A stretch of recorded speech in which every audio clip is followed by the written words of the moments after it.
A Comissão de Desenvolvimento Econômico da Câmara dos Deputados aprovou um projeto de lei com o objetivo de aumentar a proteção de privacidade dos cidadãos durante o uso de dispositivos móveis.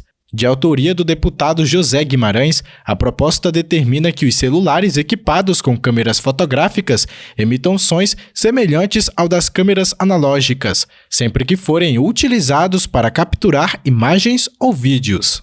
O PL 583/2020 visa coibir qualquer prática abusiva de invasão de privacidade e assédio moral, que podem ocorrer através da utilização não autorizada de imagens pessoais. De acordo com o texto aprovado, agora os dispositivos devem conter essa funcionalidade já de fábrica, sendo proibida qualquer alteração ou desinstalação do recurso.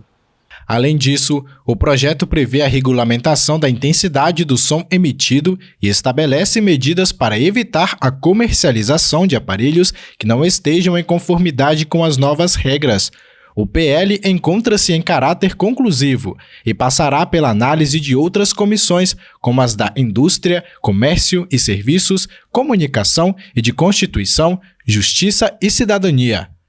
Essa iniciativa segue o exemplo de países como Japão e Coreia do Sul, onde leis semelhantes já estão em vigor.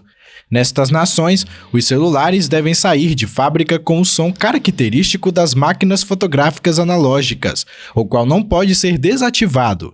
Essas medidas visam resguardar a privacidade dos usuários e estão alinhadas com as preocupações sobre proteção de dados. Nos Estados Unidos, uma proposta semelhante foi apresentada em 2009, denominada Lei de Alerta Predador com Câmera de Celular, porém, ainda não foi aprovada.